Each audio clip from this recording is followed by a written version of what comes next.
Hey there, this is Chad from Zombie Fight Shark, and this is going to be a blind listening test. The first half of this video will be. So after we listen, then I'll identify what was made with what, and then I'll discuss how I did it and what I did and why I did it. So enjoy the music, and after it's all done, we will discuss what was the outcome. Enjoy.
All right, so I hope you enjoyed the music. So first, what was the goal? Was to compare and contrast these 5 different semi-popular, very popular uh, symphonic sample library, sound packs, live packs, refills, whatever you want to call them.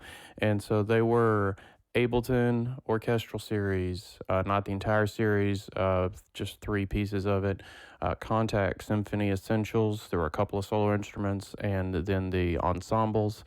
The Miroslav Reason Refill, the Reason Orkester Refill, which is the factory bank, and Soundfont, the almost exclusively just use the Squidfont Orchestral Soundfont. You can hear there's a pretty big difference in the quality of sound and everything. And I didn't want to massage everything to get the sweet spot. I wanted to spend about the same amount of time with each one of these so that I could see, well, this got me this far. So in most cases, I was trying to initially just spend an hour on each one. It ended up being more like 2 or 3 hours for each one to kind of get the sound that I wanted. I did write this in Kontakt and then exported it to MIDI into all the different formats. And then every time you import it to a different format, they all have their own little peccadillos that you have to change and edit. And to get the same effect in one, you can't play with the mod wheel in one, and then you do the velocities in another one, and so forth. So in each one, you have to approach it in a different manner to get a like result. And obviously, from listening, some of these have strengths, some of them have weaknesses. So my goal, like I said, was to hit on some of the strengths, but without having to spend hours just to get that perfect sound. Because if you're like me, you don't have a ton of time to just land on or find that perfect articulation and what's the velocity level to make this sound perfect. Frequently, I have to I hate to say it, but I have to rush through a lot of things and don't get to spend as much time as I'd like to. And my goal here was to, in a real world context, what does it sound like? So just a couple of notes on the 5 different ones in terms of creating with them. So in like I said, I wrote it in Kontakt, and here's an image of the Kontakt session in Ableton. And here are the instruments that were used, and you can see that it's not a ton of patches because the Kontakt Symphony Essentials is put together in such a way that you don't need a ton of patches to achieve this really big sound. Then in Ableton, it was very similar in terms of number of patches. Here's an image of that, and like I said, I only used a handful of sounds from Ableton, and you can't. There's a bunch of mod wheel data and CC data that you use in Kontakt that doesn't translate to anything else. So all of the work that I'd put into Kontakt into getting that realism sound, I had to figure out a different way to do it in Ableton. So you can rotate the knobs in Ableton and change articulations, so that saves a ton of time. Then the Miroslav refill, that did that in Reason, because that's what I have it in. And if you look at this, it's kind of hilarious when you compare it to Ableton and Kontakt. Like, it took a ridiculous number of instruments to reach a similar goal, and it again has its strengths and weaknesses.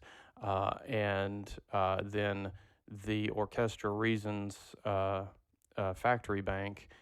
Here's what it looked like, and it took a ridiculous number of instruments to reach a similar goal in that. Um, and then finally, the Soundfonts. Like I said, I use Squidfont, Orchestral Soundfont, and a significant number of instruments to get there, because those last three, Miroslav, Orchestra, and Soundfont, the Soundfont are all arranged in sections. So kind of had to go through, use the sections, sort of suss it out as I was going to here's how to get this. But there are some effects I just couldn't achieve with Miroslav, and really Kontakt was the only one that was able to do certain things. So no surprise there. But it didn't mean that the other ones were useless. The other ones still had. I was honestly surprised at the final outcome of this, and how good even the orchestral sound font, Squidfont. It's free. Google it. You can find it to download many places. I actually tried to find out who made it and where did it originally come from. Could not find any information. I think I've had it since about 2002 or 2004, and I've done many pieces with it, and I always thought it sounded great. And here in the Shootout, it definitely holds its own metal against a couple of these other things. So feel free to look around. There's actually some other sound fonts that are better than the Squidfont one. I did a little more research after I'd finished this and found some more things. I do need to mention that there are two things that I did to all of these tracks to try to level the playing field, so to speak. One of them is I did run all of them through Softube RC48 Reverb VST, to have hopefully have a more uniform sound for all the reverb. The Kontakt Symphony Essentials does have its own reverb on the strings running, but the rest of the instruments were dry, and I ran them through this VST. And then the other thing is the Klevgrand Grand Finale Mastering VST. I ran everything through that for levels and sort of just a gentle mastering to try to, again, level the playing field, no pun intended. But other than that, I didn't EQ, I didn't pan. I did have to mess with some levels on a couple of things because some were just wildly all over the place. But I didn't do a bunch of engineering to try to tweak every individual sound and patch and get the best possible quality. I wanted it to be basically pure, coming straight from the library. So anyways, I've talked enough. I hope you enjoyed the music. If you have questions or you'd like to see a follow-up video regarding the same material, please comment and like the video and subscribe. You know how all that stuff works. I hope you got something out of it, because honestly, I made this video because I was wanting to see one that compared and contrast some of these things, and I could not find anything. And I actually still have another Symphonic reason refill that I didn't even get into, just to keep the time constraints down, and also because I knew that it wasn't even close to as good as any of the things that I'd used here, so I didn't want to waste anybody's time with something that was, some people might say garbage. But anyways, if you would like to see more videos like this, or you would like to see an expansion of this, please let me know, and I can start working on that. Thanks for your time, thanks for your ears, and we'll see you next time. Cheers.